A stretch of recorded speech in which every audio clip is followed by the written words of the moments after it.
Recording. That's all. We go. How's my hair? Nice. It's good. Shiny and slick back. I spent a long fucking time brushing my hair. Oh, fucking good. And my beard. Oh, But mine always looks really scruffy. Yours is like, looks really well kempt. What are we talking about beards right now? But on that note, why do you welcome everyone along to Rant and Yarn? Let's get it on.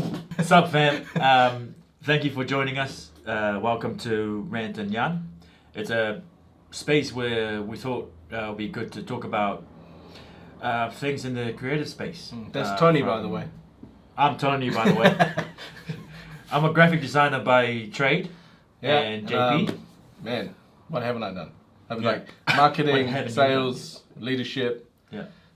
marketing strategy, Sweet. all that good stuff. How to make the money part. How good. Yeah. Yeah. Negotiations. Yeah, negotiation, all the fun stuff. Yeah. This will be the first episode of Rant and Yarn. We thought it would be a good idea to share some tips, I guess. Yeah, we Share our learnings from what we've done in the space, the creative space specifically. So basically we'll be talking about what we've learned, some mistakes we've made, some success stories and some epic fail ones. Yeah, we'll try and keep it fun.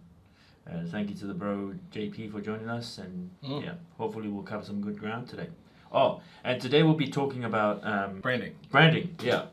All right, shall we get into it? Yeah, man, let's kick in. Right. So, Actually, I want to before you jump right into like the definition textbook stuff. You mentioned how like it kicked off because like I've got a fair share of branding knowledge, I suppose, through doing all the stuff I do, but I've never specifically worked on it because I've always been working with people like yourself who understand it more. But like you mentioned how it kicked off through branding with like cattle, like farm animals, how they would brand them, and I got to thinking about that because that's quite fun. Because have you seen Yellowstone, the TV show? the cartoon. No. Like it's about a farm. A ranch. It's about a ranch. Yeah. So cool, man. It's like drama on crack. It is. Because like if you piss off these guys, they'll kill you, kind of stuff. But they raise and sell cattle. But yeah, so like they brand. Obviously, they would brand their cattle, but you would brand your cattle with your ranch's logo. Yeah. And then that would start to, if you think about the idea of a brand, as in how, and you'll get into this I'm sure, about how branding makes someone feel, people would then see, these 5 cows lined up, and then they would see which ranch they came from before they buy them at, say, a show or something. Yeah. And then the brand on that cow would mean something, right? Because they were then deciding like, I'm buying this one because it came from this place, and their reputation is carried on that little scorched bit of skin. Yeah. And so, I think that's like good at just what you were talking about, like the whole emotional side. When we were chatting about this earlier, branding is the emotional side of things, right? Yeah. Yeah, exactly. Because like, Jeff Bezos put the brand thing in a real nice sentence. He said like, brand is what people say about you when you're not in the room. And that branding is a process. Obviously, it came from browning cattle again, branding cattle, browning cattle. Don't bring that stuff here. No, you're welcome here. So branding and brand positioning don't work without each other. What's the difference? Well, the difference is branding is the expression of your strategy in terms of like words, color, fonts, illustrations, etc. Whereas positioning is the expression of that strategy in precise phrases to convey your difference, your role and your relevance. Trying to think. Let's take Coke for example. The drink, by the way. not the weekend. Yeah, stuff. not that stuff. Coca-Cola, I mean. So Coke positions its products as thirst quenching and refreshing. They say their products bring joy and cheer to their audience, to their target audience. And if you see the branding side of that, with the Coca-Cola ads, like, the open happiness tagline, with some nice visuals. The other thing, they position their product by saying that they bring people together.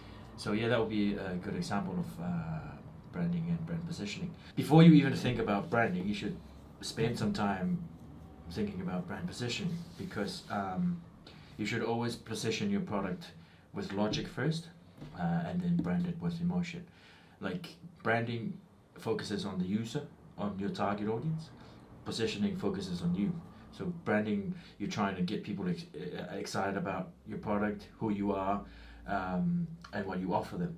Whereas positioning is you figuring out who you are, what you offer, and what problems do you solve for your audience. And sometimes it can be in very competitive markets that you have to rethink your positioning, which means you're going to have to rebrand.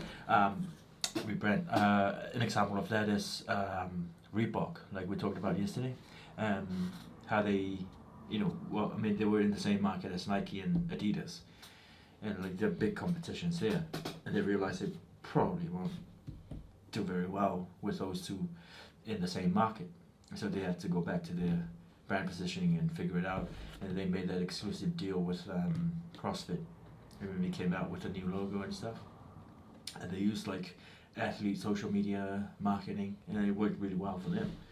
And that sort of thing is something that you always have to look out for. Like you're always figuring out where you sit in the market and how you're doing that. So yeah. Just thinking about that whole positioning thing. Yeah. So when we do strategy sessions with customers or clients, that is part of what we help them to do, right? Like is how to zero in on who their customer is. Yeah. So like you say, that's the part about you as in your company. You're like, okay, well, who are we actually trying to serve? And if you think about like the advertising you see for Coca-Cola, like you were talking about, if they have a, because there's only three main drivers, right, when it comes to advertising, because that's people either want something that's related to health, wealth, or relationships. It will always fit into one of those three things. Yeah. So if you think about an ad where Coca-Cola's like, their summer kind of feel advertising, and there's like condensation beating off the bottle because it's hot and everything like that. But then you're like, I would like that. And then what happens in the bigger picture of, say, the advertisement or the video is that there are more and more people that end up getting involved and they're having fun, right? So then what happens is enjoying a bottle of cold Coca-Cola in the summer sun with friends is about enjoyment with people, so it's about relationships, right? So they play on the relationships card. Yeah. I mean, it's a sugar drink. Yeah. But if you make it about relationships, you're like, I want relationships, and like so that's right. And that's why you would go and buy it. That's their position, and so if you really are nailing down what your product or service does, and need to niche down into who your customer is, and then once you know that, then you go about branding your position to everyone. As in showing it to those people, in the sense that, I'm not going to show volleyball summer videos to 80-year-olds and expect them to get, that'd be nice if they did, but it's, for the most part, they're not my audience, right? So I'm not going to brand something, market it to someone with branding that's trying to speak to, 20-year-olds and then show it to 80-year-olds, right? Yeah. So that's about that positioning part. Yeah, well, there's a lot of details going in deep with both of them, like positioning, where you like create personas of, okay, let's say Mike is like within like 25 to 35 or 18 to 35 years old, he does this and that and likes enjoying, so you get down to the really to the nitty gritty of it and just flesh out all those details. So once you understand those personas, it makes it easier for you to brand it towards exactly, because if my market is 20 to 30-year-olds, instead of say 80 to 90-year-olds, then the colors I use are going to be different. The words I use are going to be different. The font is going to be different. And then of course my advertising, my website, everything will flow on from that. And so many people don't choose who their customer is. They don't establish who Mike is, what he looks like, what he Yeah. eats for dinner, how many people, how many people My are in his dog's family. Yeah, where he lives, Yeah. how much he earns. All that shit matters Yeah. when it comes to building a brand. Yeah. Coke, they're very good with their strategy and marketing stuff because they focus on brand over product. Like they don't sell the product, they sell the experience. They sell the feel of it. That's why they don't try to sell like the best drink ever. They just sell you the experience of having a Coke. The following episodes will focus on like the details that goes or the work that goes into branding and positioning.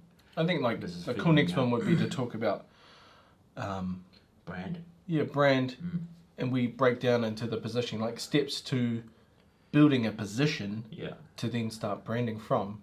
I will show some examples. Yeah, and then do one for branding, like actually making a logo. Yeah.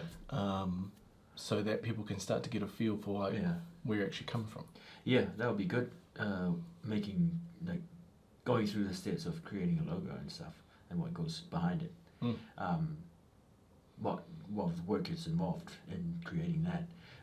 But that's one thing, thinking of the channel, I forgot to mention in the beginning, is because eventually we want to critique some of the work that we've already done ourselves, see what we can learn from it, what mistakes that we did in that particular project, and we'll talk about it and how we can make it better, because that's a big thing as well. In the creative space anyway, like you've got to be able to critique your own work and be able to take feedback from your clients and stuff. The biggest learning for me from working in that field, is that you shouldn't be too attached to your work. You should never be too attached to your work. So you do the work for a client, you move on to the next. Because then it becomes where you can hardly take any feedback when someone emails you back. I like this, but it doesn't really hit the brief that we gave you or things like that. Like simple feedback and stuff. So here's a little story. I have these two tutors back in design school. I wonder I should name them, eh? They're great. Is it a it's good not story? like I'm talking shit about them. yeah, we're good. Yeah, I mean, on a serious note, like they've been great mentors for me when I was studying and stuff. So I have there was Earl Tutty,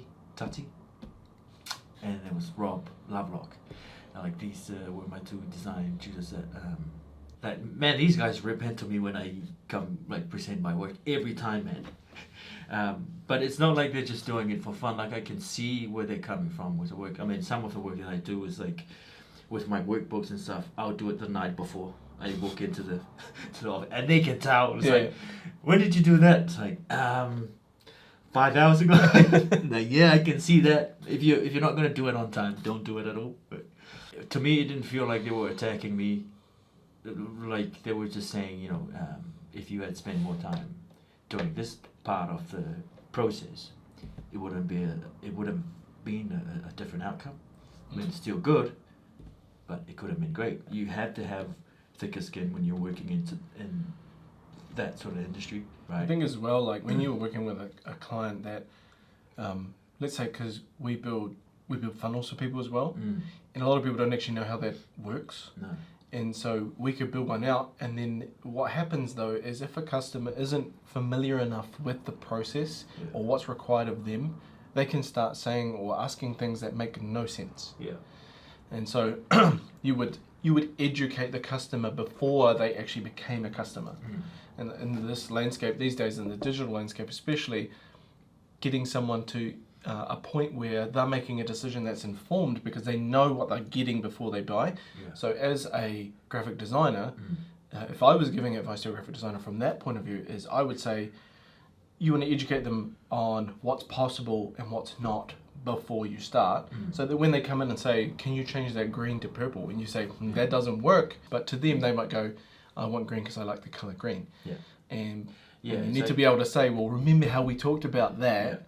The reason we can't do green in this, if we do, we have to change those three colors as well, because it just doesn't work. And I think educating your customer ahead of time is a way to save a lot of work. Yeah, well, that's where the creative brief comes in. When they give you the brief, you have to ask all these questions. And like coming back to the color thing, it's like It has to be related to the brand.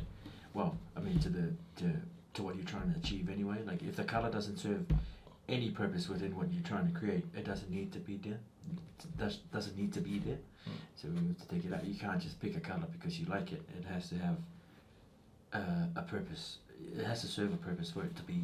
Which is where you position. Yeah, right? exactly. That's otherwise you where you choose fit. green when you're colorblind. Your audience is colorblind and you haven't realized it, and they can't Yeah. see your logo for a start. Well, use again Coke. I don't know. Red. Coke. Yeah. Like if you look at the font that they use, like it's a fun, friendly. Because they use a script font for it, right? So it's not like a block font where it's like serious and authoritative. Ooh, nailed that word. Well done. English was taking a hit this morning, but so if you look at the font they use, it's still within the same. Still serves the positioning that they worked on. The color red, because it represents confidence, strength, and It's then like white. a power one, right? Yeah, power. And then white, purity, youth. So they kept it really simple. Like the color palette is very, what you call it, simple, right? But it works. It works because it serves the purpose of what they're trying to. Also, when you They're trying to contrast it sell against a drink the market. that is like dark brown, it's visible. Yeah. Because it's on a Like- dark background everywhere it is. Yeah.